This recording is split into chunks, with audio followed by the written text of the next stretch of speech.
Hello everyone, welcome back to the channel. और last video में हम लोगों ने 50 क्वेश्चन सॉल्व कर लिया था नेट 2023 दिसंबर एग्ज़ाम का। आज हम लोग क्वेश्चन नंबर 51 से देखेंगे। सो चलिए वीडियो को स्टार्ट करते हैं। इसके पहले अगर आप चैनल पे नए हैं please to like share subscribe and comment. Question number 51 देखते हैं। 51 आपसे पूछ रहा है, M N. Srinivas argued that insiders are better placed while studying a society for the following reasons. मतलब एज पर एम.एन. श्रीनिवास जो इनसाइडर हैं वो अच्छी पोजीशन पे होते हैं जब वो किसी सोसाइटी की स्टडी कि मान लीजिए ये कोई जगह है, कोई प्लेस है। अब दो कंडीशन हो सकती है कि इसी प्लेस से there must be a boy जो कि चाहता हो कि मैं अपनी ही जगह की स्टडी करूं। ठीक, मान लीजिए ये उस बच्चे का विलेज है। ठीक, दूसरी कंडीशन क्या हो सकती है कि ये एक दूसरा बच्चा हो सकता है, इसकी क्यूरियोसिटी हो कि नहीं मैं जब रिसर्च करूंगा तो मैं इस जगह की रिसर्च करूंगा, इसके बारे में मैंने बहुत सुना है। ठीक, तो एम.एन. श्रीनिवास कह रहे हैं कि जो इनसाइडर होते हैं वो बेटर प्लेस्ड होते हैं वाइल स्टडिंग अ सोसाइटी। उसके रीज़न क्या दे रहे हैं। ठीक, अब देखिए ऐसे क्वेश्चन में सबसे पहले मैं आपको एक चीज़ सिखाऊंगी। इस क्वेश्चन से एक बहुत अच्छी चीज़ जो मैं आपको यहाँ पर बताना चाहती हूँ वो ये है कि जब ऐसे क्वेश्चन आए तो आपको सबसे पहली बात तो पैनिक नहीं करना है। कि बहुत बच्चे होते हैं ना पैनिक करने लगते। मैंने तो एम.एन. श्रीनिवास के बारे में ये चीज़ तो पढ़ी नहीं कि उन्होंने इनसाइडर्स के ऊपर क्या बोला था। ये चीज़ एकदम दिमाग से हटा देनी है। आपको क्या करना है, आपको एम.एन. श्रीनिवास की तरह खुद सोचना है। खुद आप सोचिए कि अच्छा एक इनसाइडर है, उसके क्या प्रॉफिट हो सकते हैं अगर वो किसी सोसाइटी की स्टडी कर रहा है। ठीक है, आपको कुछ ऐसे सोचना है। आपको ये नहीं सोचना है वहाँ पर कि ये तो एम.एन. श्रीनिवास के बारे में मैंने पढ़ा ही नहीं। हर चीज़ आप नहीं पढ़ सकते हो ना, कहीं से किसी भी बुक से एक लाइन उठा के आपसे पूछ लेगा इन्होंने क्या कहा था, तो आप हर चीज़ तो नहीं कवर कर पा रहे हो। तो वहाँ पर आपको क्या करना है, आपको खुद सोचना है। ठीक है, एज अ रिसर्चर आप सोचिए कि एक इनसाइडर है, एक आउटसाइडर है, इनसाइडर के क्या क्या प्रॉफिट्स हो सकते हैं। ठीक है, तो हो सकता है एम.एन. श्रीनिवास भी उसी हिसाब से सोचते हो, तो आप वहाँ पर सही हो जाओ। ठीक है, तो ऐसे क्वेश्चन को इस तरीके से हैंडल करना। वहाँ पर पैनिक नहीं होना कि ये तो मैंने एम.एन. श्रीनिवास के बारे में ये चीज़ तो मैंने पढ़ी ही नहीं कि उन्होंने क्या बोला था। ठीक, तो आप एम.एन. श्रीनिवास बन के सोचिए, आप अपना बुद्धि लगाइए, आप एक रिसर्चर एक एंथ्रोपोलॉजिस्ट बन के सोचिए कि इनसाइडर के क्या क्या प्रॉफिट्स हो सकते हैं। ओके, चलिए ऑप्शन देखते हैं। पहला ऑप्शन कह रहा है they are well versed with language and thus have an advantage. एकदम सही बात है कि जो लोकल होगा, जो इनसाइडर होगा, उसको वहाँ की प्रॉपर लैंग्वेज पता होगी, उसको कम्युनिकेशन प्रॉब्लम नहीं आएगी। उसको रैपो इस्टेब्लिश करने में बहुत हेल्प मिलेगी बिकॉज वो वहाँ की लैंग्वेज जानता है। ठीक है, तो ये ऑप्शन तो करेक्ट होना चाहिए। अब दूसरा देखते हैं, insider will have home blindness. तो ऐसा कुछ नहीं होता कि होम ब्लाइंडनेस जैसा होगा कोई। देन नेक्स्ट है, with adequate training insider can overcome prejudicial biases. सही बात है, अगर हमें ट्रेनिंग मिलती है, हमें रिसर्च एथिक्स में पढ़ाया जाता है कि हमें अनबायस्ड होकर अपनी रिसर्च करनी है और ये सब। तो अगर उस बच्चा अगर उसको एडिक्वेट ट्रेनिंग मिली है तो वो उसके अंदर से बाइसेस ख़त्म होंगे। Insider can adjust well to the condition of field work, where is outsider feel home sickness. होता है होम सिकनेस, लेकिन आप एकदम ऐसे नहीं बोल सकते कि आउटसाइडर को बस होम ही सिकनेस होगी और वो तो फील्ड वर्क कर ही नहीं पाएगा और एकदम हमेशा रोता ही रहेगा कि मुझे तो घर वापस कर दो। तो ठीक है, ये बात एकदम नहीं सही है। Insider have all the resources, ये भी कहना एकदम नहीं सही है कि इनसाइडर के पास सारे रिसोर्सेज होंगे कि ठीक है। तो यहाँ पर जो करेक्ट ऑप्शन होना चाहिए वो क्या होना चाहिए, एक तो पहला ऑप्शन एकदम सही है और third option that is adequate training अगर मिली तो बाइसेस खत्म हो सकते हैं। ठीक, तो ए और C should be the correct option. ठीक, एम.एन. श्रीनिवास के अकॉर्डिंग भी। तो देखिए इस क्वेश्चन को मैंने एज पर एम.एन. श्रीनिवास नहीं सॉल्व किया, मैंने अपने दिमाग से सॉल्व किया कि अच्छा एक इनसाइडर के क्या क्या प्रॉफिट हो सकते हैं। ठीक, तो मैं आपको कहूँगी ऐसे क्वेश्चन आए तो ऐसे ही सोचना है। ठीक है, उनको खुद को उनकी जगह रखना है। ठीक है, you have to place yourself in place of M N. Srinivas और जिसका भी नाम आता है। ठीक, और उस हिसाब से आप सोचिए, you have to think like an anthropologist. Okay, चलिए क्वेश्चन नंबर 52 या question number 52, these days participatory approach to tribal development are preferred because। मतलब जब ट्राइबल डेवलपमेंट की बात आती है, ट्राइबल डेवलपमेंट प्रोजेक्ट्स आते हैं, कुछ भी आता है तो उसमें बात होती है पार्टिसिपेटरी। वैसे ये बात पहले से भी हो रही है, आपको पता है हम लोग आरआरए पीआरए पढ़ते हैं, आरआरए पढ़ते हैं, रैपिड रूरल अप्रेजर और पार्टिसिपेटरी रूरल अप्रेजर। तो कह रहा है कि आज के टाइम में पार्टिसिपेटरी जो अप्रोच है ट्राइबल डेवलपमेंट की वो बहुत ज़्यादा प्रिफर किया जा रहा है। क्यों? ठीक है, क्वेश्चन आई होप आपको समझ में आ गया होगा। ऑप्शंस देखते हैं। ऑप्शन नंबर ए कह रहा है local people have better knowledge about topography and resources than outsider. Option number B for enabling and empowering local population it is mandated by international conventions. Funding agency prescribe the participatory approaches. It will minimizes administrative expenditure. Okay. तो अगर आप option number first and second देखो तो सबसे appropriate answer यही है कि local people जो होते हैं उनको एक बेटर अंडरस्टैंडिंग होती है अपने जगह की टोपोग्राफी और रिसोर्सेज के बारे में दैन आउटसाइडर। आउटसाइडर जाएगा, रिसर्च करेगा, तो ज़्यादा टाइम कंज्यूमिंग हो सकता है उसको वो चीज़ें उतनी अच्छे से ना पता हो जितना अच्छा लोकल पीपल बता सकता है कि हमारे यहाँ किस चीज़ की रिसोर्सेज हैं, हमारी टोपोग्राफी कैसी है। Okay.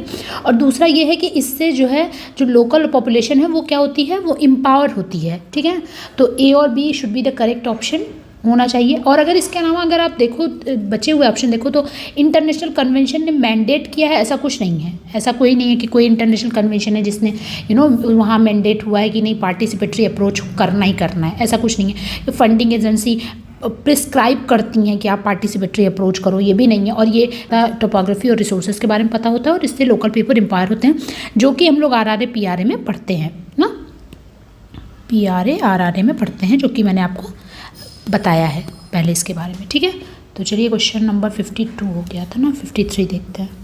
Advantage of meld question को मेल करके जो हम डेटा कलेक्ट करते हैं उसका फ़ायदा क्या है। ठीक, पहला है it save time required for the study. एकदम सही बात है कि अगर आप मेल करोगे तो ऑब्वियस सी बात है आपका समय बचेगा। ठीक, तो ए तो सही हो गया। और ए अगर आप देखो तो दो में है, एक ई के साथ है और दूसरा सी के साथ है, तो पर ई और सी दोनों उसी ऑप्शन पे आते हैं। It save money as payment to the investigator can be avoided. और ई कह रहा one can know who are responding to the question. तो देखिए ई जो ऑप्शन है इसके साथ प्रॉब्लम है। क्या प्रॉब्लम है कि एक जान सकता है कि आप कौन रिस्पॉन्ड कर रहा है, ऐसा ज़रूरी तो नहीं। मान लीजिए मैंने आपको मेल भेजा एक क्वेश्चनायर बनाकर गूगल फॉर्मेट के फॉर्म में और मैंने कहा आप प्लीज़ इसका आंसर मुझे सेंड कर दीजिए। अब ज़रूरी तो नहीं है कि आप ही इसको फिल करोगे, हो सकता है आप किसी से इसको फिल करा दो।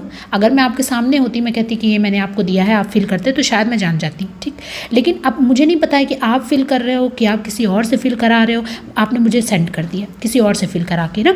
तो यहाँ पर ये नहीं है कि आप जान सकते हो कि कौन रिस्पॉन्ड कर रहा है आपके क्वेश्चन को। ठीक है, तो ये तो हट गया। तो करेक्ट ऑप्शन क्या हो जाएगा, ए और सी हो जाएगा। तो ए और सी मतलब ऑप्शन नंबर फर्स्ट। ठीक है ना, सी में देखिए क्या मिला, क्या लिखा है कि it saves money as payment to the investigator can be avoided. सही बात है कि आप इन्वेस्टिगेटर को पैसे दोगे, वो फील्ड पे जाएगा, वो क्वेश्चनायर डिस्ट्रीब्यूट करेगा, लोग उसको फिल करेंगे, ले आएगा, तो उसमें जो आपके पैसे इस तरीके से ख़त्म हो रहे हैं वो कहीं ना कहीं वो आपके पैसे सेव हो जाएंगे। ओके, तो करेक्ट ऑप्शन पता लग गया। 62 पे चलते हैं। 60 Indian neolithic culture characteristics are known from.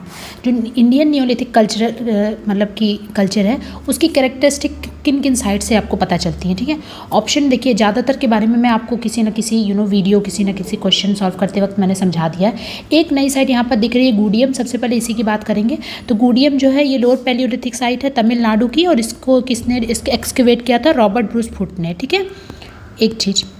दूसरी चीज़, अब देखिए क्वेश्चन पे आते हैं। भीमबेटका और बीरबहानपुर मैंने आपको बहुत बार बताया है, ये मेसोलिथिक साइट्स हैं। ओके, उसके बाद फिर इनाम गांव आपका कैल्कोलिथिक साइट है। बिलासुर ग्राम आपका अपर पैलियोलिथिक साइट है। ठीक है, अब यहाँ तो हो गया, 3 ऑप्शन हट गए आपके। ठीक है, बचा कौन सा ऑप्शन, 2 ऑप्शन, सगन Kullu and iron and Chandauli, ये जो है सी और डी। तो करेक्ट ऑप्शन क्या हो जाएगा, सेकंड हो जाएगा। और वैसे भी आपको पता होना चाहिए कि सारू तारू एक क्या है, नियोलिथिक साइट है। ठीक है, और चंदौली और ईरन भी जो है नियो कैल्कोलिथिक साइट्स में हम लोग पढ़ते हैं। तो करेक्ट ऑप्शन सी और डी हो जाएगा। ठीक, नेक्स्ट क्वेश्चन पे चलते हैं। 63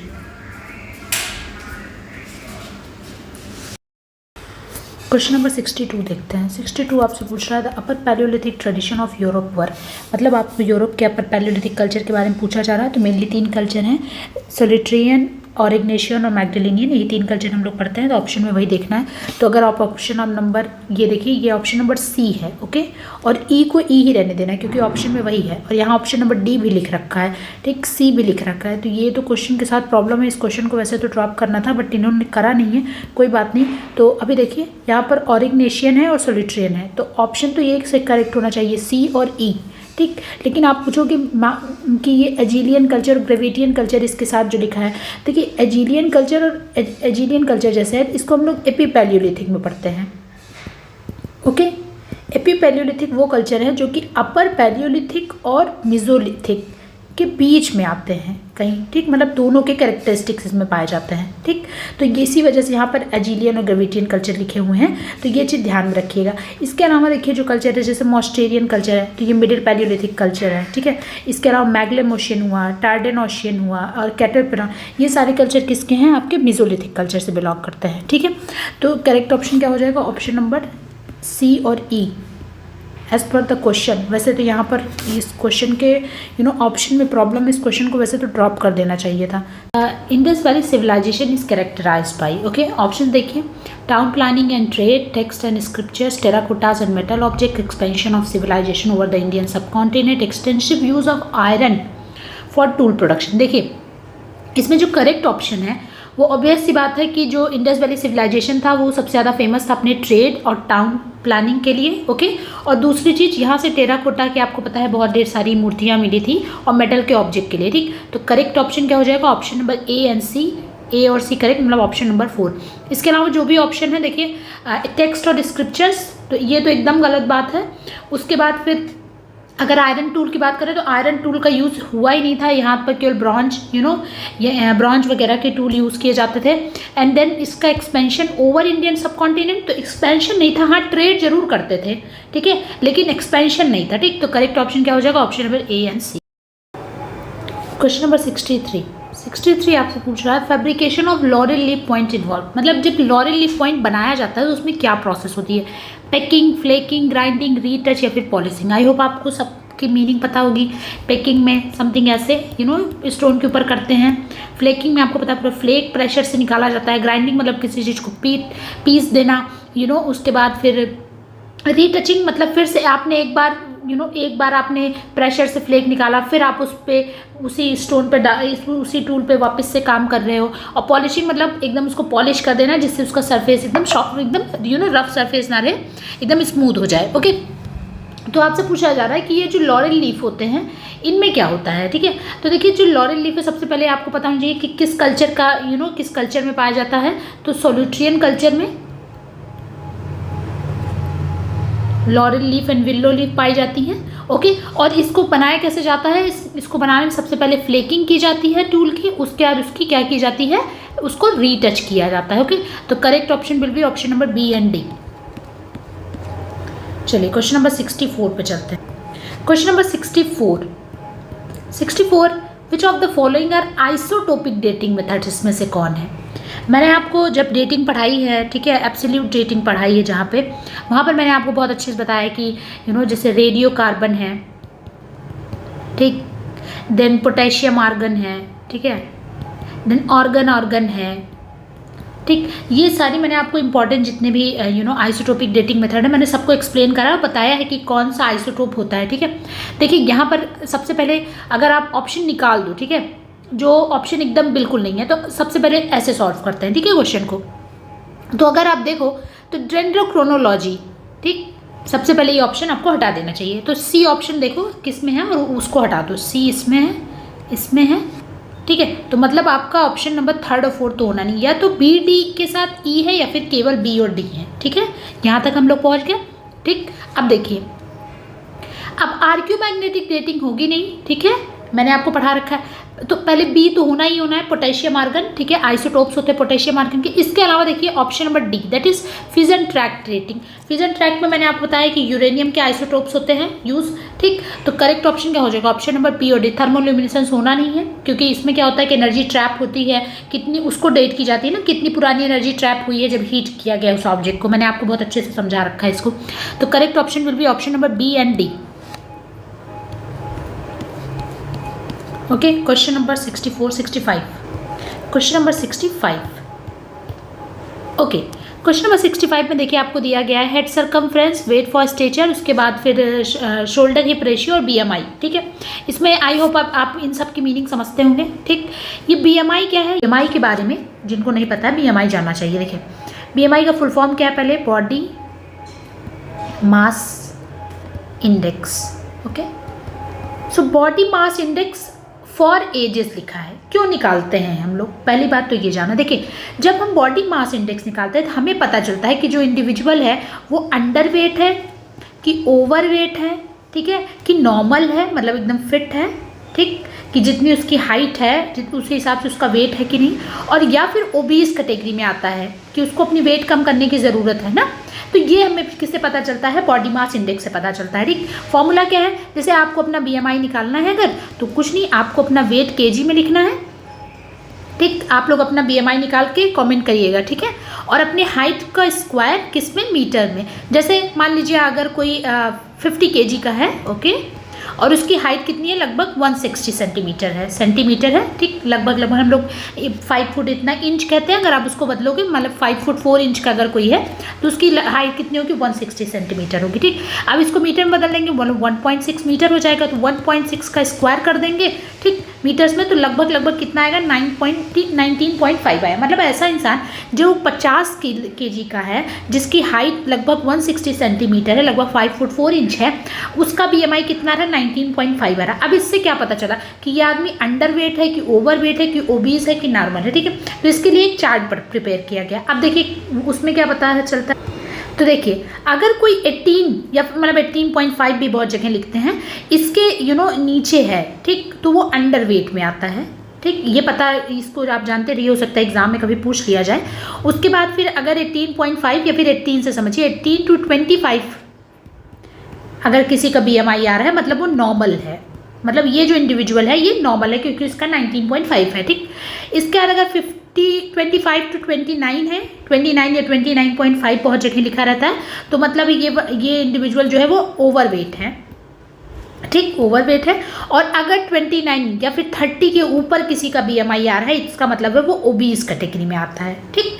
तो इस वजह से हम लोग निकालते हैं बीएमआई। आप अपना बीएमआई निकालिएगा, कैलकुलेट करिएगा और उसके बाद मुझे कमेंट में ज़रूर लिखिएगा, ठीक है, कि आपका इतना, इससे क्या होगा, आपकी प्रैक्टिस भी हो जाएगी, आपको याद भी हो जाएगा और मुझे पता भी चल जाएगा कि आपको समझ में आ गया, ठीक है ना। चलिए अब क्वेश्चन पे आते हैं, ये सब हटाती हूँ मैं, ओके। तो यहाँ पर देखिए बीएमआई फॉर एजेस, तो हम बीएमआई सबका निकालते हैं, बच्चों का, चिल्ड्रन का, एडोल्ट्स का, सबका, ठीक है। तो करेक्ट ऑप्शन डी का क्या हो जाएगा? डी का फर्स्ट हो जाएगा, ठीक। अब डी का फर्स्ट पहले ऑप्शन में देख लेते हैं। अच्छा, डी का फर्स्ट, इसमें 3 ऑप्शन में डी का फर्स्ट ही है। देखिए इस क्वेश्चन से ना मैं आपको एक चीज़ और सिखाऊंगी इस क्वेश्चन से। देखिए क्या कहते हैं ना, नकल के लिए भी अकल चाहिए, ठीक। तो एज ए स्टूडेंट मान लीजिए जैसे मैं ही हूँ, मैंने सोचा कि मुझे ये क्वेश्चन नहीं आ रहा है, अब मैं क्या करूँगी, अब मैं इसको कैसे सॉल्व करूँगी, अब मुझे तुक्का लगाना है, ठीक। तो कहते, तो उसके लिए भी जैसे नकल के लिए अकल मैंने बात की कि थोड़ी सी अकल यहाँ पर भी इन्वेस्ट करेंगे। देखिए सो इसमें क्या है, अगर आप ऑप्शन नंबर डी देखो तो डी में 1 ज़्यादा है, मतलब डी की प्रोबेबिलिटी 1 है, मतलब ऑब्वियस सी बात है डी में तो करेक्ट ऑप्शन 1 ही होना है, ठीक। मतलब ये ऑप्शन तो हटा ही दो, 4। अब हमारे पास बचे 3 ऑप्शन। अब 3 ऑप्शन में अगर आप देखो तो ये जो ऑप्शन नंबर ए है, मतलब ए को हमेशा किससे ज़्यादा प्रोबेबिलिटी क्या है? ए की सेकेंड के साथ होने की है, ठीक। सेकेंड 2 बार है, मतलब ए के साथ भी सेकेंड ही होना है, मतलब ए के साथ सेकेंड है। अब कौन बचा? या तो सी के बी में थर्ड मैच करेगा या फिर बी में 4 या फिर सी, मतलब बी और सी के साथ प्रॉब्लम है, वरना ये तो मतलब ये हमें पता चल गया, ये ऑप्शन नंबर ना 4 होना है ना 1 होना है, ओके। सो करेक्ट ऑप्शन क्या हो सकता है? इधर ऑप्शन नंबर 2 और 3 है कि नहीं ना। तो मतलब अब अगर आपको तुक्का ही लगाना है, आपको चांस ही लेना है, तो आप ऐसा नहीं है कि आप किसी पे भी अरे मुझे तो नहीं आ रहा, लव फर्स्ट लगा के आगे बढ़ जाता हूँ, नहीं। अब यहाँ पर क्या होगा कि आप इधर ऑप्शन नंबर 2 के साथ जाएंगे या फिर आप 3 के साथ जाएंगे, तो चांसेस हो सकते हैं कि आपके करेक्ट ऑप्शन हो, मतलब आप करेक्ट ऑप्शन पे टिक कर दो, ठीक है ना, आप करेक्ट ऑप्शन चूज़ कर लो, ठीक। तो ऐसे क्वेश्चन को भी ऐसे आप देखिएगा, ऐसे सॉल्व करने की कोशिश करिएगा, ये नहीं कि नहीं आ रहा है तो कहीं पर भी लगा के बढ़ गए। लेकिन अगर आपको दिख रहा है कि हाँ ये जो आपको दिया गया है मैचिंग, इसमें कुछ है चांसेस, तो आप इसको भी ध्यान दीजिएगा नेक्स्ट टाइम, ओके। अगर आप करते होंगे ऐसा तो बहुत अच्छी बात है। अब देखिए, अब अपने क्वेश्चन पे आते हैं, मैं ये सब हटाती हूँ। सो यहाँ पर क्या हो जाएगा, देखिए हेड सर्कमफ्रेंस जो निकाला जाता है वो प्री स्कूल बच्चों का निकाला जाता है, प्री स्कूल चिल्ड्रन का।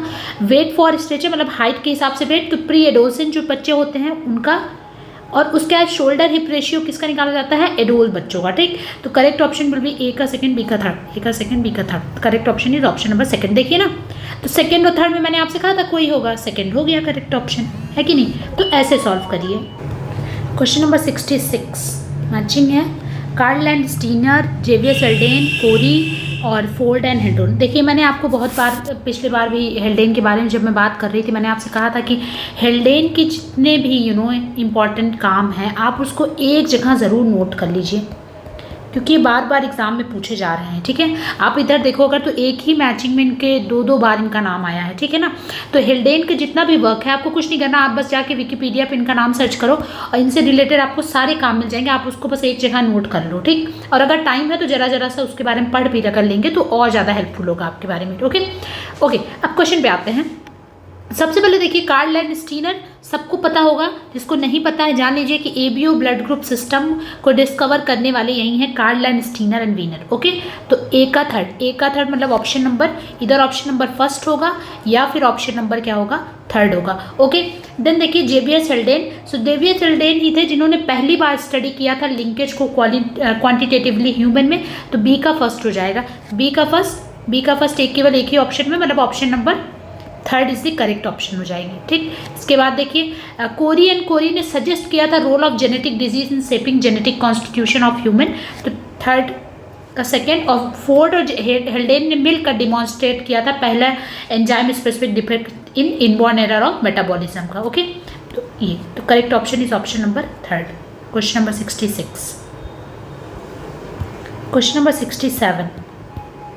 67 देखिए यहाँ पर प्राइमेट्स हैं और इधर उनके ये अगर आपको नहीं पता ये क्या है तो ये इनके साइंटिफिक नेम है, ओके। ये साइंटिफिक नेम है, मतलब ये केवल जीनस दिया गया है, स्पीसीज नहीं, ठीक है। ये केवल जीनस के नाम है, इसमें बहुत सी स्पीसीज हो सकती हैं, ठीक है ना। तो ये आपको मैच करना है। तो अगर आप देखो तो अब ये भी क्वेश्चन पूछा जा रहा है, मतलब अभी तक तो केवल आता था कि प्राइमेट है, किससे बिलोंग करता है, एंथ्रोपॉइडिया से है, क्या है, या फिर लेकिन अब उनके जीनस के नेम भी पूछे जा रहे हैं, तो अब आपको ये भी साथ में पढ़ना है, ओके। सो चलिए देखते हैं, यहाँ पर मैं आपको बता देती हूँ। तो सबसे पहले सबसे फेमस देखिए बबून से बात करते हैं। बबून को क्या बोलते हैं, पैपियो बोलते हैं। आप में से मुझे लगता है ज़्यादातर लोगों को ये तो आता ही होगा कि पैपियो क्या है, बबून है, ठीक है। तो डी का थर्ड मतलब दो ऑप्शन में, इधर ऑप्शन नंबर 3 या फिर ऑप्शन नंबर 1, ठीक, दो ऑप्शन में। अब देखिए अब टैमरिन पे जाते हैं, तो टैमरिन क्या है, सैंग्यूनस टैमरिन है, ओके। तो ए का फोर्थ मतलब ऑप्शन नंबर 3 हमें तो मिल गया option, correct option.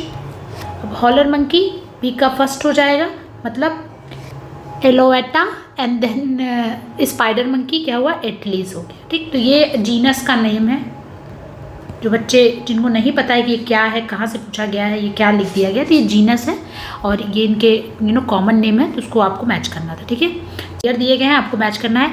International biological programme, man and biosphere programme, human genome project, human genome diversity. International biological programme ये कब आया था, इन द ईयर 1964।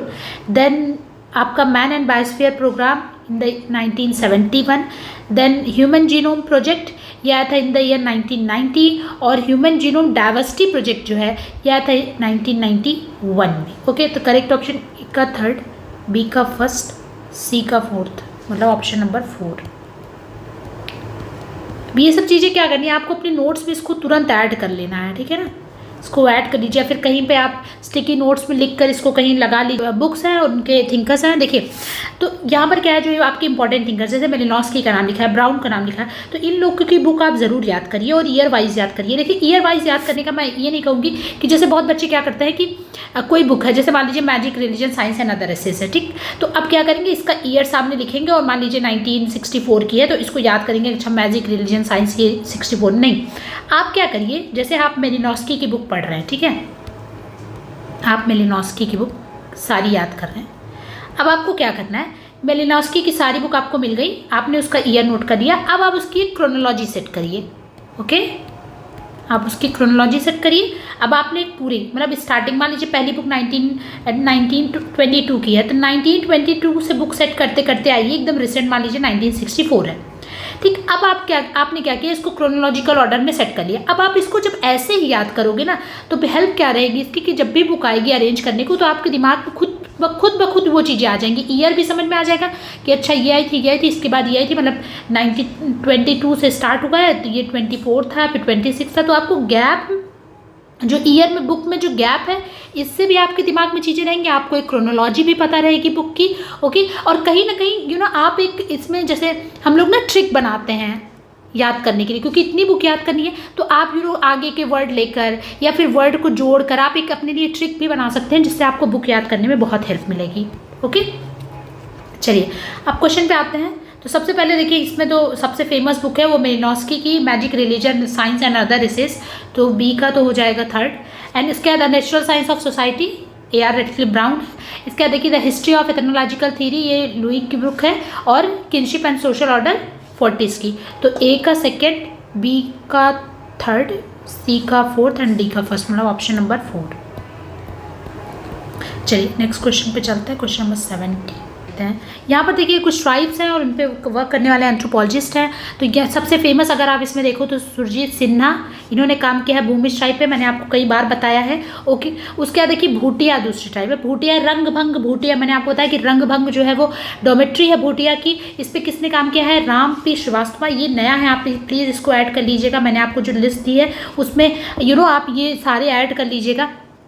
उसके देखिए कोंड है, कोंड पे किसने काम किया है? एफ जी बेली ने, और कोटा पे डेविड मेंडलबाउम ने। ओके, सो ये इंपॉर्टेंट ट्राइब्स हैं और उनके एंथ्रोपोलॉजिस्ट हैं, तो प्लीज़ आप इसको अपनी लिस्ट में ऐड कर लीजिएगा। यहाँ पर करेक्ट ऑप्शन हो जाएगा ए का सेकेंड, बी का फोर्थ, मतलब option number third. Question number 71 उसके प्रोपोनेंट है। पहला देखिए बेसिक पर्सनालिटी स्ट्रक्चर, हम लोग कल्चरल पर्सनालिटी स्कूल में पढ़ते हैं, एब्राहम कार्डिनर के प्रोपोनेंट हैं। तो ए का 4 हो जाएगा, ए का 4 मतलब इधर ऑप्शन नंबर सेकंड या फिर ऑप्शन नंबर 4। ओके, देन देखिए सोशल ऑर्गेनाइजेशन ऑफ ट्रेडिशन की बात कौन करता है? रेडफील्ड करते हैं, रॉबर्ट रेडफील्ड। और देखिए इसमें दो तो एकदम आपको सबको पता होना चाहिए, एक तो बेसिक पर्सनालिटी स्ट्रक्चर और दूसरा इवोल्यूशन ऑफ रिलीजन की बात कौन करता है? James Fraser. ठीक है, तो सी का हो जाएगा, सी का सेकेंड, सी का सेकेंड, बी का थर्ड, मतलब option number. Ethnic group and boundaries किसका है? फ्रेडरिक बर्थ का। तो करेक्ट ऑप्शन हो जाएगा ऑप्शन नंबर सेकेंड। चलिए क्वेश्चन नंबर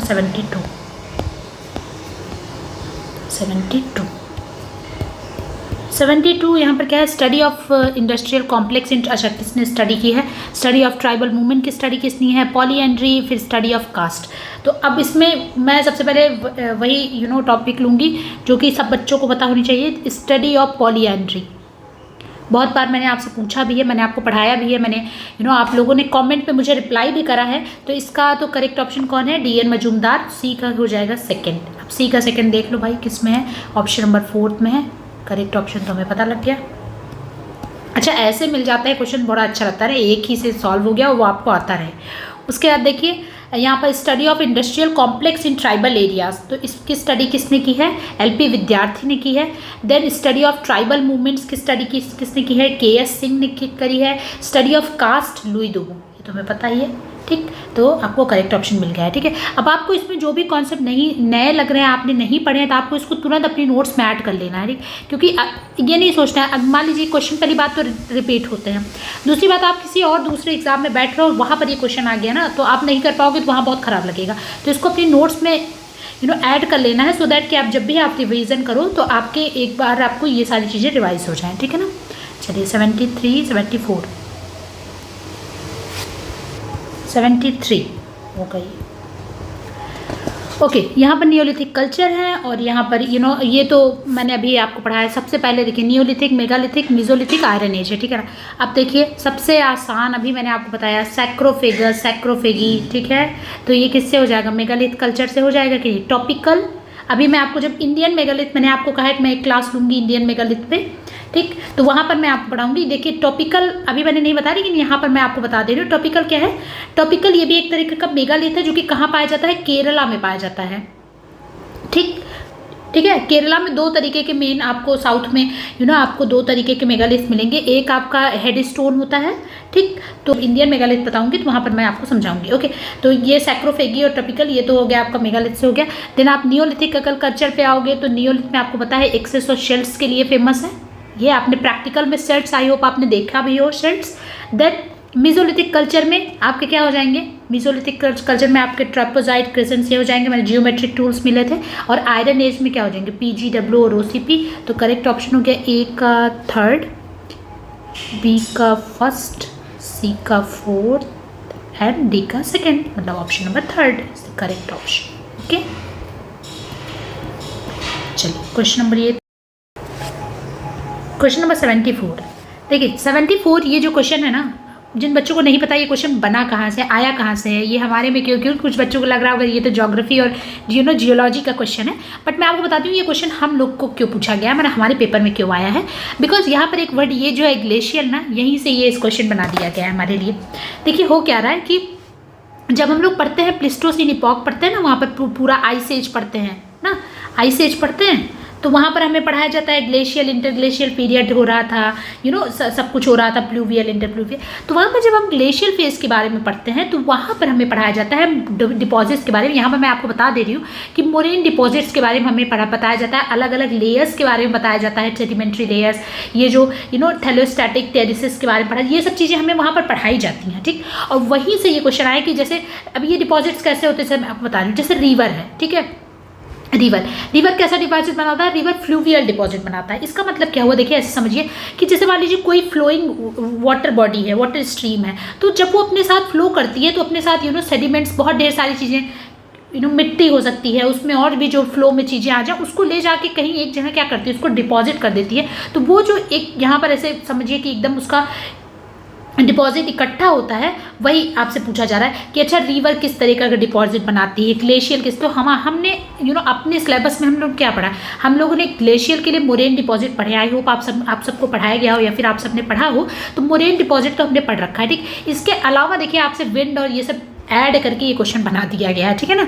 तो देखिए आज से याद कर लीजिए कि रिवर हमेशा फ्लूवियल डिपॉजिट बनाता है, ठीक। उसका ग्लेशियल तो इसको याद करना है कि एंथ्रोपोलॉजी के स्टूडेंट ये तो पता होना चाहिए, कि और नहीं पता होगा आप कह सकते हो अरे ये तो ज्योग्राफी के या फिर जियोलॉजी के बच्चे को पता होना चाहिए, लेकिन आपको ग्लेशियल वाला तो आपको पता होना चाहिए बिकॉज आपके सिलेबस से ये है, ठीक। इसके बाद देखिए विंड जो है वो क्या बनाता है, लोइसिस बनाता है, तो यहाँ पर सी का फोर्थ हो जाएगा। और सी किस क्या है, थैलोस्टैटिक टेरिस बनाता है, ठीक। मतलब मिट्टी को काटता जाता है ना, तो उस पर अलग अलग ऐसे टेरिस बन जाते हैं, और इन्हीं सेडिमेंट्स की हम लोग स्टडी करते हैं, रिलेटिव डेटिंग करते हैं इसकी, ठीक। तो करेक्ट ऑप्शन क्या हो जाएगा, ए का A option goes with third and B fourth, C का सेकंड, ऑप्शन नंबर सेकंड। अच्छा, जिसको देखिए ये क्वेश्चन पता था कि ये ग्लेशियल जो है मोरेन से है, तो वो ऐसे भी कर लेता क्योंकि डी का फर्स्ट केवल एक ही में ही है, ठीक है ना। चलिए क्वेश्चन नंबर 75। तो 75 ऑलरेडी डिस्कस्ड, मैंने इस पर एक प्रॉपर वीडियो ही कल आपके लिए डाल रखा था, ठीक है ना। तो यहाँ पर मैं इसको स्किप करती हूँ, 76 पे चलते हैं। 76 क्वेश्चन नंबर 76 में आपने पूछ रहा है, arrange the following fossil remain in terms of appearance in geological time scale from the earliest to the latest. देखिए जियोलॉजिकल टाइम स्केल पे, ठीक ऑब्वियस सी बात है, ये जियोलॉजिकल टाइम स्केल मैंने आपको पढ़ाया, तो मैंने आपको बताया कि कैसे कैसे एवोल्यूशन हो रहा था। तो ये ह्यूमन्स के अलग अलग होमिनिड्स के एवोल्यूशन की बात हो रही है यहाँ पर जियोलॉजिकल टाइम स्केल में। तो आपको अर्लीस्ट से लेटेस्ट, ठीक, क्या करना है, आपको अरेंज करना है। अब ऐसे क्वेश्चन मैंने आपको क्या बताया, सबसे पहले हम अर्लीस्ट ढूंढेंगे और सबसे पहले हम उसके लेटेस्ट, उसके बाद इन बीच की बात पे करेंगे। ओके, देखिए सो यहाँ पर देखिए जो अर्लीस्ट होमिनिड है यहाँ इसमें से क्या है, वो है प्लिसियाडिफॉर्मिस, और जो सबसे लेटेस्ट है वो क्या है, आर्डिपिथेकस है, ठीक। आर्डिपिथेकस के पहले कौन आया था, प्रोकंसल्स आए थे। तो अब हम अपने ऑप्शन में अगर देखें तो ई सब एक ही ऑप्शन में है, सबसे पहले ऑप्शन नंबर सेकंड में, तो करेक्ट ऑप्शन यही हो जाएगा, ठीक है। उसके बाद देखिए, तो मैंने आपको सब बता ही दिया। उसके बाद कौन आएगा, प्लिसियाडिफॉर्मिस के बाद एडापिडी और फिर पैरापिथिसिडी, है ना। तो करेक्ट ऑप्शन नंबर 2 हो गया। क्वेश्चन नंबर ये क्या था, arrange the classification of Indian population made by following scholar from latest to earliest. Okay, so ये क्वेश्चन में ऑलरेडी CUET में मैंने आपको पूरा आई थिंक पूरी एक तरीके से क्रोनोलॉजी बताई है, कैसे इंडियन पॉपुलेशन की कैसे कैसे किस किस ईयर में कौन कौन से स्कॉलर ने बात करी है। यहाँ पर मैं आपको एक बार फिर से बता दे रही हूँ, सो आप प्लीज़ इसको नोट कर लीजिएगा। ओके, उसके बाद क्वेश्चन पे आते हैं। सो देखिए सबसे पहले तो रिस्ले कई बार बताया है, सबको याद होना चाहिए, इन द ईयर 1915। ओके, उसके बाद फिर गुइफ्रेडा और रग्री आते हैं, इनका नाम आता है सेकेंड नंबर पे इन द ईयर 1921 में आते हैं, ठीक है। इसके बाद आपके हेडन आते हैं, हेडन का भी नाम यहीं पर है तो यहीं लिख दे रही हूँ। हेडन किस ईयर में आते हैं? इन द ईयर 1925 में आते हैं। उसके बाद देखिए आते हैं वी इक्स्टेड्स, जो भी इनका नाम प्रोनाउंशिएट करते होंगे। इन द ईयर 1934 में एक बार इनका क्लासिफिकेशन आता है और फिर 52 में भी आता है, ओके। देन आते हैं आपके गुहा, पीएस गुहा का ईयर यहाँ लिख रही हूँ। इन द ईयर 1930, 30 कई जगह 32 लिखा रहता है, 34 लिखा रहता है, बट एज पर ईपीजी पाठशाला के अकॉर्डिंग इनका ईयर 35 और फिर 35 to 37, ठीक है ना, ओके। देन रॉय आते हैं, इसके बाद रॉय यहीं पर ईयर लिख दे रही हूँ मैं। रॉय 34 से लेकर 38 तक। फिर एसएस सरकार आते हैं आपके, एसएस सरकार, इनकी बात हमने पहले भी क्वेश्चन में कर रखी है 1958 में, ठीक है। देन आते हैं बाइस्यूटियोस 1959 में। उसके बाद फिर उसके बाद एक दो और क्लासिफिकेशन है, उतना इंपॉर्टेंट नहीं है। तो अब देखिए, अब यहाँ पर मैंने सारे ईयर लिख रखा है, तो अब कोई प्रॉब्लम नहीं है। अब आप ईयर देखो, आपको करना क्या है, लेटेस्ट से अर्लीस्ट जाना है। तो सबसे लेटेस्ट तो आपके इसमें कौन हो जाएंगे, इसमें जितने नाम है इसमें सबसे लेट मैंने नाम बताया आपको सरकार का, एसएस सरकार ना। तो ई सबसे पहले आना चाहिए, मतलब 2 ऑप्शन, मतलब इन ऑप्शन से तो हमारा कोई मतलब ही नहीं है, कट गया। अब ई के बाद बी है 2, तो ई के बाद दोनों में बी है, कोई दिक्कत नहीं है। सी भी है, यहाँ तक तो दोनों सेम ही ऑप्शन। ए और डी में आपको देखना है, तो अब आपको देखिए ए, ऑप्शन नंबर ए देख लीजिए रिस्ले, और ऑप्शन नंबर डी देख लीजिए। अब मैंने आपको बता दिया रिस्ले इन द ईयर 1915 है, और जो रग्री है 1921 है। तो आपको अर्लीस्ट सबसे कौन हो जाएगा, ए, मतलब ये हो जाएंगे, मतलब correct option is option number 4, ठीक है ना। आई होप आप कंफ्यूज ना हुए मैम क्या समझा रही हैं, मतलब यहाँ तक तो ऑप्शन सेम ही था, डी और ए में कंफ्यूजन था। अब रिस्ले 1915 में है, रग्री 1921 में है, तो ऑब्वियस सी बात है सबसे जो यहाँ पर अर्लीस्ट हो जाएंगे वो कौन हो जाएंगे, रिस्ले हो जाएंगे। तो करेक्ट ऑप्शन क्या हो जाएगा, ऑप्शन नंबर 4 हो जाएगा कि नहीं, ठीक है ना। तो क्वेश्चन नंबर ये क्या था यार, ये क्वेश्चन नंबर के साथ बड़ा लफड़ा हो रहा है मेरे से। 77 78, और मुझे नहीं पता अभी तक जो मैंने क्वेश्चन की मार्किंग की वो सही है कि नहीं है, तो आप प्लीज़ देख लीजिएगा। 78, arrange the years of publication of the first edition of the following book from the earliest to the latest। तो आपको बुक अरेंज करना है, ठीक है, अर्लीस्ट से लेटेस्ट, ठीक। टैनर की बुक बहुत एग्जाम में पूछी जाती है, नेट में मुझे लगता है कि टैनर जो है वो बहुत ज़्यादा फेवरेट है, तो इनकी बुक ज़रूर देख के जाइए सारी, ठीक। चलिए मैं यहाँ पर क्वेश्चन नंबर एक्चुअली छोटा सा नोट कर लेती हूँ, बिकॉज मैं भूल जाती हूँ बार बार। Foetus in man, very famous book, growth at adolescence, the philosophy of human growth, ठीक है, ये भी टैनर की बुक है। World wide variation of human growth, then ये बुक ऊपर अभी पूछी गई थी ना, इस बुक से रिलेटेड कि इन्होंने इस बुक पे कौन कौन से कॉन्टिनेंट को कवर करा था, ह्यूमन बायोलॉजी, ठीक। तो मैं सबका ईयर आपको बताती हूँ, नोट कर लीजिए। सो मैं ये देखिए सारी बुक टैनर की हैं, तो मैं इनकी एकदम क्रोनोलॉजिकल तरीके से आपको बुक बताऊंगी, अर्लीस्ट टू लेटेस्ट, जिससे हमारा क्वेश्चन भी सॉल्व हो जाए और आप ईयर भी नोट कर लो, ओके। तो सबसे पहले बात करेंगे जिस बुक की, वो बुक है आपकी growth at adolescence, growth at adolescence, ये टैनर की बुक। इसका ईयर है, नोट करिएगा, यहाँ पर मैं लिख दे रही हूँ 1962, ओके। देन इसके बाद इनकी बुक आई human biology and introduction to human evolution variation and growth, ठीक। ये बुक किस ईयर में आई है, द ईयर 1968 में। Then world wide variation in human growth, world wide variation in human growth in the year 1976। इसके बाद बात करते हैं फीटस इन मैन, ये बुक आई फीटस इन मैन, जो कि सब बहुत फेमस बुक है टैनर की, और ये इसका ईयर क्या था, 1976 के बाद 1978 में ये इनकी बुक आती है, ओके। 78 क्वेश्चन पर भी हम लोग हैं। और लास्ट सबसे लेटेस्ट बुक जो है वो क्या है, the philosophy of human growth in the year 1989, 1989 यहाँ पर लिख दे रही हूँ। तो करेक्ट ऑप्शन हो जाएगा यहाँ पर सबसे पहले 62, मतलब बी देखिए केवल एक ही ऑप्शन में सबसे पहले ऑप्शन नंबर 3 में, ठीक। इसके अलावा मैंने ईयर लिख दिया है, आप लोग नोट करके देख लीजिएगा, ठीक है ना। चलिए 79 क्वेश्चन नंबर चलते हैं। 79 arrange the following legislation from early 1 to more recent 1 years wise, ठीक है, अर्ली से रिसेंट 1 तक आपको जाना है, ठीक है ना। देखिए यहाँ देखिए जो ये recognition of forest right act है, ये स्टूडेंट्स को एंथ्रोपोलॉजी के कि ये 2006 में आया था, सारे बच्चों को पता होना चाहिए। देन पेसा आया था 1996 में। Then prevention of atrocity act 1986 में। देन ये right to fair compensation and transparency in land acquisition and rehabilitation ये आया है 2013 में, तो सबसे लेटेस्ट ये हो जाएगा। और लैंड एक्विजिशन एक्ट ये आया है 1894 में, ठीक है ना। तो मतलब सबसे पुराना हो जाएगा आपका ई और सबसे लेटेस्ट हो जाएगा आपका डी। तो ई से शुरू हो और डी पे ख़त्म हो, ऐसा ऑप्शन 2 है आपके पास, ये भी है और फोर्थ भी है, ठीक। अब यहाँ पर देख लेंगे ई के बाद सी आना चाहिए, तो ई के बाद सी, दोनों ऑप्शन में ई के बाद सी है, ओके। देन आपका उसके बाद बी आना चाहिए, ठीक, मतलब 96, ठीक है ना। तो करेक्ट ऑप्शन हो जाएगा option number 4, okay. So I hope आपको ये समझ में आ गया होगा। Question number 81, arrange the order of the question to be asked while conducting an interview. जब आप इंटरव्यू किसी के साथ कंडक्ट करने जा रहे हो तो आपका ऑर्डर ऑफ क्वेश्चन क्या होना चाहिए, ठीक है ना। जैसे आप कहीं पे भी किसी भी ट्राइब में कहीं पे भी फील्ड वर्क करने जा रहे हैं तो आपका ऑर्डर ऑफ क्वेश्चन क्या होना चाहिए, ठीक। ऑप्शन देखिए, फैक्चुअल क्वेश्चन है, सेंसिटिव क्वेश्चन है, ओपिनियन क्वेश्चन है, इंटरेस्ट क्वेश्चन है और did we miss something type question है, ओके। तो देखिए सबसे लास्ट में तो आप यही पूछोगे डिड वी मिस समथिंग, मतलब ई सबसे लास्ट में आना चाहिए। ई 3 ऑप्शन में तो ई लास्ट में ही, मतलब ऑप्शन नंबर फर्स्ट से हमारा कोई मतलब नहीं है, ठीक है ना। सबसे पहले आप क्या करते हो, जब भी आप किसी का इंटरव्यू लेने जाते हो तो आप उसके साथ एक रैपो क्रिएट करने की कोशिश करते हो ना, कि एक इंटरेस्ट स्टार्ट हो ना, बात जैसे बात शुरू हो। तो उसके लिए क्या करोगे आप, सबसे पहले आप इंटरेस्ट क्रिएशन क्वेश्चन पूछोगे ना, ठीक। तो सबसे पहले डी आना चाहिए, तो करेक्ट ऑप्शन तो हमें मिल गया यहीं पर।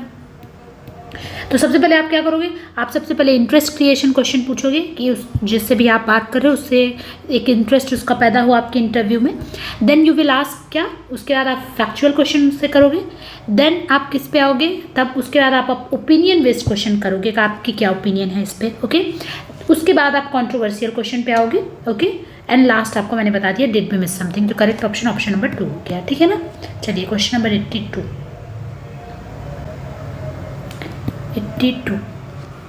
Arrange the following book in order of the year of publication. तो आपको ईयर के अकॉर्डिंग इन सारी बुक को एक ऑर्डर में, क्रोनोलॉजी में सेट करना है। और देखिए ये सारी बुक बहुत फेमस है, political system of island Burma, आर्गोनॉट्स of Western Pacific, कोई ऐसी नहीं है कि बहुत अलग सी बुक पूछ ली गई है ना।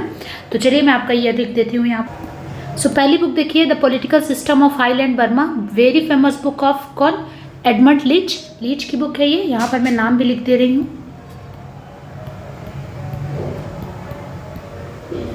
ईयर क्या था, 1 second,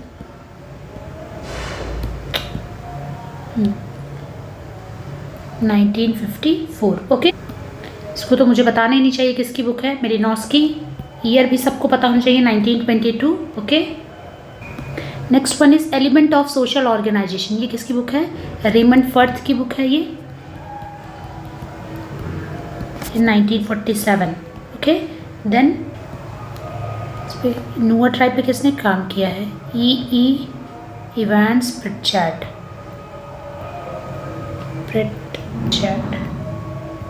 year 1940। And last structure and function in primitive society, Radcliffe Brown, okay. Year क्या है, 1952। तो मैंने सारा लिख दिया है। अब देख लेते हैं इसको ऑर्डर हमें कैसे इसको करना है। सबसे पहले आपकी आ जाएगी B, option number B, that is Argonauts of Western Pacific. Then 22 के बाद आपकी आ जाएगी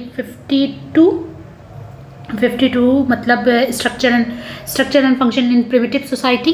तो बी के बाद डी, तो बी के बाद डी 2 ऑप्शन में है, देखिए फर्स्ट और थर्ड ऑप्शन दोनों में बी के बाद डी है।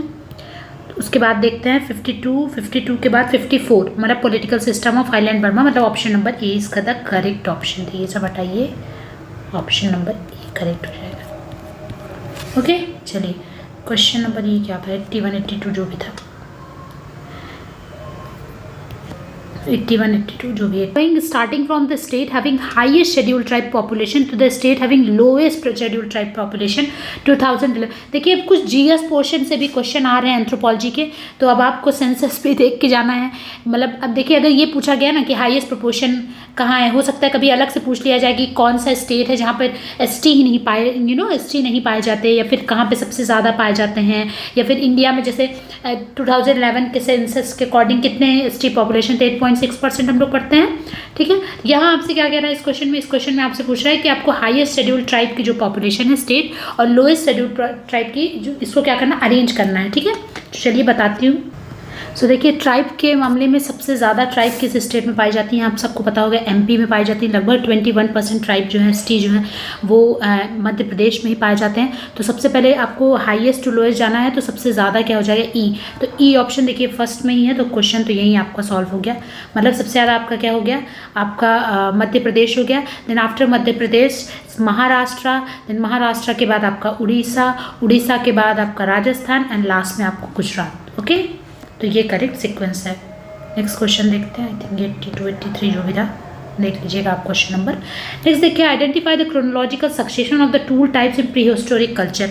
ठीक, मतलब ये आपको टूल टाइप दिए गए हैं, अब आपको इसको कल्चर वाइज आपको देखना, जैसे कौन सा मीजोलिथिक में था, कौन सा नियोलिथिक में था, और उस हिसाब से आपको इसको अरेंज करना. चॉपर है, माइक्रोब्यूरिन है, बिट्स एंड चीक पीसेस हैं, बोन पॉइंट्स एंड क्लीवर्स है. ओके, सो यहाँ अगर आप देखिए तो सबसे एडवांस जिसको अगर आप रखोगे तो वो क्या हो जाएगा, वो हो जाएगा बीट्स एंड चीक पीसेस. ये हॉर्स वगैरह को यूज़ करा, मतलब यूज़ होता है हॉर्स के साथ. तो और सबसे ज़्यादा आप अगर यहाँ पर अर्लीस्ट पूछोगे तो चॉपर एंड चॉपिंग टूल्स, मतलब ए पहले आना चाहिए और सी लास्ट में आना चाहिए. अब यहाँ पर अगर आप देखो तो एक ही ऑप्शन है, ऑप्शन नंबर सेकंड, जिसमें ए पहले आ रहा है और ई लास्ट में आ रहा है. ठीक, इसके बाद अगर आप देखो तो चॉपर आए थे, चॉपर के बाद क्लीवर्स टूल आए थे, उसके बाद बोन पॉइंट्स आए थे, उसके बाद मीजोलिथिक कल्चर आता है जहाँ पे माइक्रोब्यूरिन्स यूज़ हुए थे ना. तो करेक्ट ऑप्शन क्या हो जाएगा, ऑप्शन नंबर सेकंड. उस क्वेश्चन देखते हैं. ये क्वेश्चन ऑलरेडी डिस्कस्ड है, इस पर मैंने अलग से वीडियो ही आपको जियोलॉजिकल टाइम स्केल पूरा समझा रखा है. ओके, सो देखिए यहाँ तक सारे क्वेश्चन थे जो मैंने आपके साथ डिस्कस करे हैं. ठीक है ना. इसके बाद असर्शन और रीजनिंग वाले क्वेश्चन हैं, तो मैं क्या करूँगी उसको अलग से मैं आपके लिए अपलोड करूँगी, सो दैट कि मैं एक एक असर्शन रीजनिंग आपको प्रॉपर एक्सप्लेन कर सकूँ. अगर इसमें करती हूँ तो वीडियो बहुत लंबी हो जानी है. तो मैं असर्शन एंड रीजनिंग आपको आई थिंक 5 क्वेश्चन है, तो मैं उसको आपके लिए अलग से एक्सप्लेन करके डालूंगी. इसके अलावा इन सारे क्वेश्चन में अगर कोई डाउट है तो प्लीज़ उसको कमेंट बॉक्स में लिखिएगा. वीडियो अच्छी लगी तो वीडियो लाइक कीजिएगा, शेयर कीजिएगा ज़्यादा से ज़्यादा, और चैनल को प्लीज़ सब्सक्राइब करिएगा और कराइएगा भी. Thank you for watching. God bless you all.